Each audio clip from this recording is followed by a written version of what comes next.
Strong ಇದ್ದೀರಾ, ಅದ್ರ ಬಗ್ಗೆ ನೀವು ಫೋಕಸ್ ಮಾಡ್ತಾ ಹೋಗಬೇಕು. ನೀವು ರಾಜಕೀಯದ ಒಂದು ಉದ್ದೇಶ ಇದೆ, ಅದು ಇಟ್ಕೊಂಡು ನಾವು ಕೆಲಸ ಮಾಡಬಾರ್ದು. ಹಾಗಾಗಿ ಇಲ್ಲಿ ಏನಾಗ್ತಾ ಇದೆ, ಇಲ್ಲಿ ರಾಜಕೀಯನ ಫಸ್ಟ್ ತಂದಿದ್ದಾರೆ. ಇನ್ನೂ 2.5 ವರ್ಷ ಇದೆ. ನಿಮ್ಮ ಜನಪರ ಕಾಳಜಿ ನೋಡಿ, ನೀವು ಜನಗಳ ಜೊತೆ ಹೇಗೆ ಸ್ಪಂದಿಸ್ತೀರಾ, ಕಾರ್ಯಕರ್ತರಿಗೆ ಹೇಗೆ ಸ್ಪಂದಿಸ್ತೀರಾ, ಇವನ್ನೆಲ್ಲ ನೋಡಿ ನಮ್ಮ ಪಕ್ಷ ಹೈಕಮಾಂಡ್ ಏನಿದೆ ಅದು ತೀರ್ಮಾನಗೊಳ್ಳುತ್ತೆ. ಅದಲ್ಲದೆ JDS ಮತ್ತು BJP ಈಗ ಅಲಯನ್ಸಲ್ಲಿದ್ದೀವಿ. ಈಗ ಅವ್ರದ್ದು ಒಂದು ಒಪಿನಿಯನ್ ತಗೊಳ್ಬೇಕಾಗುತ್ತೆ. ಹೀಗೆ ನಾವೇ ಸ್ವಯಂ ಘೋಷಿತ ಅಭ್ಯರ್ಥಿಗಳಾಗೋದು ತಪ್ಪು. ಇದು ಕಾರ್ಯಕರ್ತರಲ್ಲಿ ತುಂಬ ಗೊಂದಲ ಉಂಟು ಮಾಡಿಸುತ್ತೆ. ಪದಾಧಿಕಾರಿಗಳು, BJP ಪದಾಧಿಕಾರಿಗಳಲ್ಲಿ, JDS ಪದಾಧಿಕಾರಿಗಳಲ್ಲಿ ಎಲ್ಲರಲ್ಲೂ ಒಂದು ಗೊಂದಲ, ಒಂದು ಆತಂಕ ಸೃಷ್ಟಿ ಮಾಡುತ್ತೆ. ಯಾರಪ್ಪ ಇದೇನಪ್ಪ ಇಷ್ಟು ಬೇಗ 2.5 ವರ್ಷ ಯಾರು ಗ್ರೇಟರ್ ಮೈಸೂರು ಆಗ್ತಾ ಇದೆ, ಅದ್ರ ಬಗ್ಗೆ ಯಾರು ಮಾತಾಡ್ತಾ ಇಲ್ಲ.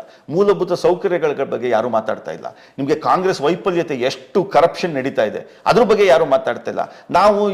ನಾವೊಂದು ಆಪೋಸಿಷನ್ ಆಗಿ ನಾವು ಒಂದು ಜವಾಬ್ದಾರಿಯುತವಾದ ಸ್ಥಾನದಲ್ಲಿ ಕುತ್ಕೊಂಡು ನಾವು ಅವನ್ನೆಲ್ಲ ಎತ್ತಿ ಹಿಡಿಬೇಕೆ ಹೊರತು ನಾನು ಈಗಲೇ ಅಭ್ಯರ್ಥಿ ಅಂತ ಘೋಷಿಸೋದು ಎಷ್ಟು ಸರಿ? ಇದು ಜನ ನೋಡ್ತಾ ಇದ್ದಾರೆ, ಕಾರ್ಯಕರ್ತರು ನೋಡ್ತಾ ಇದ್ದಾರೆ. ಅವರ ಇದಕ್ಕೆ ಕೋಪಕ್ಕೆ ಗುರಿ ಆಗಬೇಡಿ. ನೀವೆಲ್ಲ ಬೆಳೆಯುವಂತ ಎಲ್ಲ ಲೀಡರ್ಸ್ಗಳು, ನೀವೇನು ದೊಡ್ಡ ಈಗಾಗಲೇ ಬೆಳೆದು ನಿಂತಿರೋ ಹೆಮ್ಮರಗಳಲ್ಲ. ನೀವು ದಯವಿಟ್ಟು ಜನಗಳ ಒಂದು ಆಶೀರ್ವಾದ, ಕಾರ್ಯಕರ್ತರ ಆಶೀರ್ವಾದ ತಗೊಳ್ಳೋಕ್ಕೆ ದಯವಿಟ್ಟು ಪ್ರಯತ್ನ ಪಡಿ. ಜನಗಳಿಗೋಸ್ಕರ ಕೆಲಸ ಮಾಡಿ, ನಿಮ್ಗೆ ಒಳ್ಳೇದಾಗತ್ತೆ. ನಾಳೆ ಪ್ರತಾಪ್ ಸಿಂಹಂಗೆ ಸಿಕ್ಕಿದ್ರೆ ನಾವೆಲ್ಲ ಕೆಲಸ ಮಾಡ್ತೀವಿ, ನಾಗೇಂದ್ರನ್ ಸಿಕ್ಕಿದ್ರೆ ನಾವೆಲ್ಲ ಕೆಲಸ ಮಾಡ್ತೀವಿ, ನನಗೆ ಸಿಕ್ಕಿದ್ರೆ ಅವರೆಲ್ಲ ಕೆಲಸ ಮಾಡಲಿ. ಹಾಗಾಗಿ ಈಗ ಇದ್ರ ಬಗ್ಗೆ ಇವತ್ತು ನಾವು ಡಿಸ್ಕಷನ್ ಮಾಡೋದು ತಪ್ಪು.